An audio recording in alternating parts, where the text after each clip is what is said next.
Dito tayo ngayon guys sa paayusan ng barko. Tinawagan tayo na pa-check daw yung mga wirings nila sa loob ng barko kasi ninakaw daw yung mga supply ng generator at pati yung mga supply ng panel board control. So check natin yan.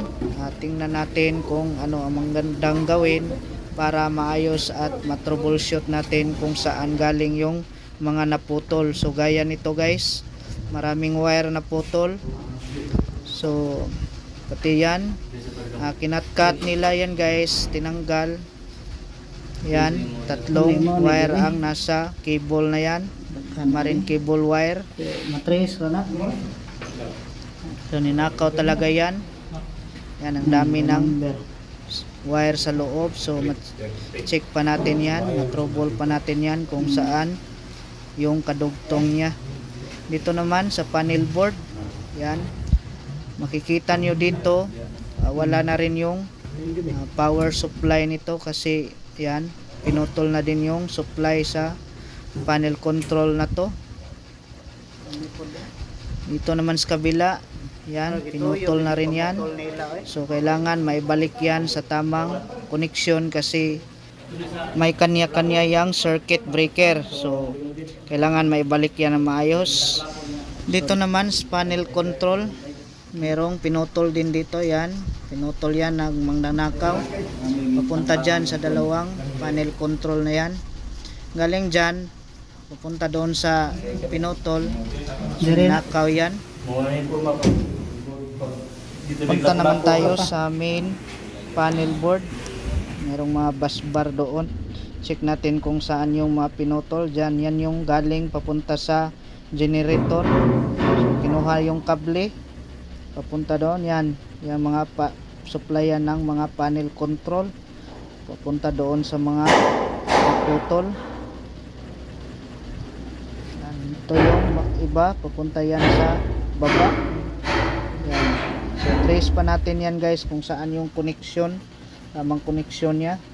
Punta naman tayo sa generator.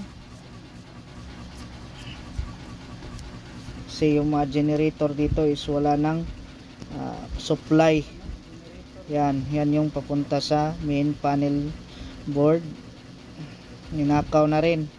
Halos nasa 30 meters yan guys papunta doon. So dalawang generator yan. Kinuha yung kable.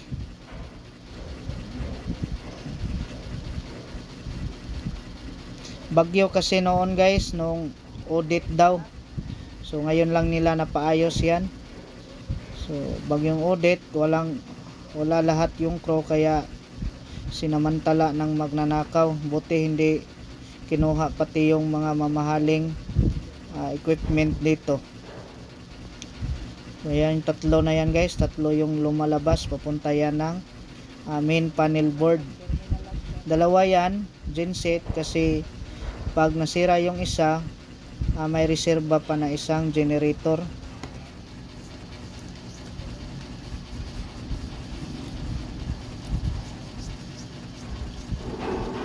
Dito naman tayo sa kabila. Full box ta dire. So ayan, yan yung papunta ng pangalawang generator. Pinutol din. So nasa 50 meters or 60 meters na yan papunta doon sa main panel board. So malaki-laki talaga ang nakuha ng mga cable wire dito. So tingnan natin yan kung anong maganda gawin. So palitan na lang siguro natin yan ng bagong wire papunta doon sa generator. Yan, kapal, nasa uno yung mga uno ata kalaki na tubo yung ano niyan guys, wire cable. Yan, tapos na tayo guys mag-check.